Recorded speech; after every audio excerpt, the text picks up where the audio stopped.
Hey everyone, this is Tony Reeves. If you like my content or have any suggestions, please let me know, and by all means, make sure you share. The only way I can get my word out is you help me get the word out as well. Training Corps, one of the things that you participate in as a result of going through the Reserved Officers Training Corps, which is called ROTC, is Advanced Camp. Now, I don't know about the Navy, I don't know about the Marines, I don't know about the Air Force, but for the Army, they send you what's called an Advanced Camp, where they utilize this opportunity to evaluate you in a series of leadership exercises, and they assess you based on certain numbers. And I'll tell you, aside from all those other things that goes on there, I learned a lot of great life lessons from my time at Advanced Camp that I think is beneficial to you going forward. Make sure you take care of yourself first. You're going to realize that lesson very early on. What happens is that when you're in a leadership position, there's this natural inclination to put your subordinates ahead of you. Nothing wrong with that. But what happens is that if you put yourself so far removed and behind, you may end up hurting yourself to benefit them, and therefore they lose the ability to have you as a leader because you've hurt yourself in the process. So you don't think that you're being selfish by putting yourself first. Just think of it like this. If you're not around to look after them or take care of their needs, then what purpose would it have served for you pushing them to the forefront? And this is going to sound crazy, but don't let the book override common sense. And now, I say this from a joking standpoint because I remember when I went through airborne jump school, I had this one sergeant come up to me and he said, "You look like the kind of guy that would be like, but the book says."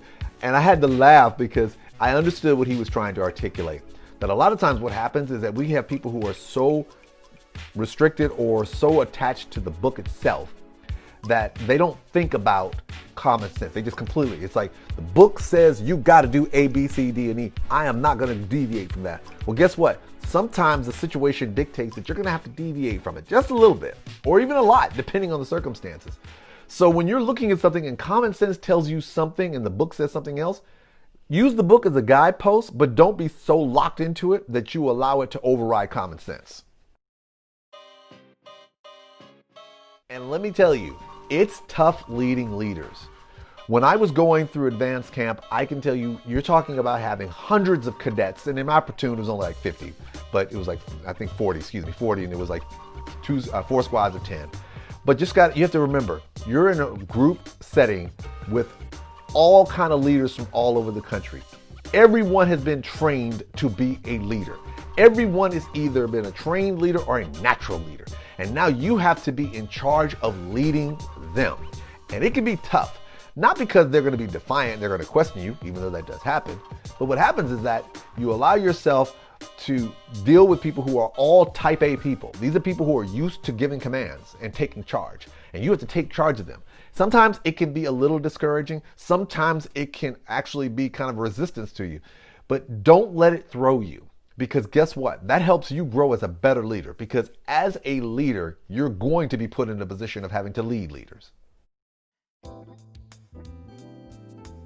When in doubt, though, do something. There's a phrase, and I'm going to paraphrase it really badly, that General Patton once said, "A good plan done today is better than a great plan for tomorrow." In essence, what he's saying is, don't allow yourself to be so hamstrung that you think that everything has to be just right in order for you to execute, that you won't do anything until you have everything just right. Because sometimes you're just not going to have you're not going to have time to do everything perfectly.